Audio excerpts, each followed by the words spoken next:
ભાવનગર જિલ્લામાં મહુવાના મોટા ખુટવડા ગામે બે નાળા આવેલા છે, જે ભારે વરસાદ વરસતા તૂટી ગયા હતા. આ બંને નાળા તૂટી જતા વિદ્યાર્થીઓ, દર્દીઓ અને આવન-જાવન કરતા લોકોને ભારે મુશ્કેલીનો સામનો કરવો પડી રહ્યો છે. જેથી જે તે સમયે ગારિયાધારના સ્થાનિક ધારાસભ્ય સુધીરભાઈ વાઘાણીને સ્થાનિક લોકોને સાથે રાખીને રજૂઆત કરી હતી. આજે પુનઃ રજૂઆત કરી હતી, જેથી ધારાસભ્ય બંને પુલનું નવીનીકરણ કરવા માટે મુખ્યમંત્રીને લેખિતમાં રજૂઆત કરી છે.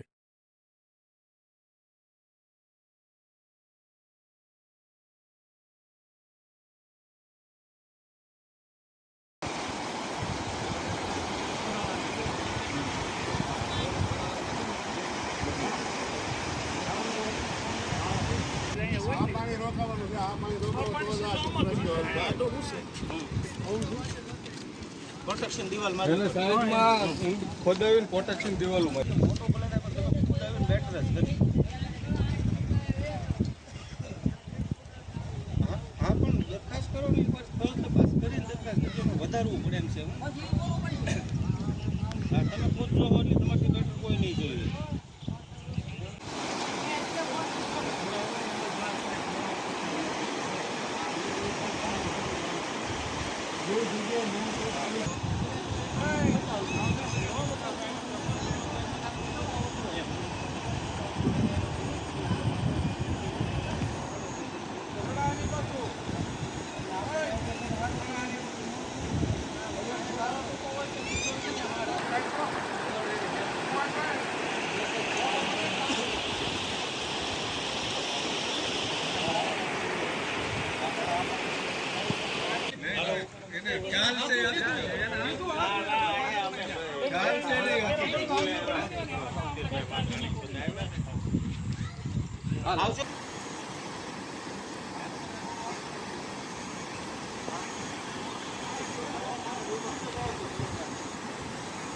કામ વ્યવસ્થિત થવું જોઈએ, ફોટા ન આવે તો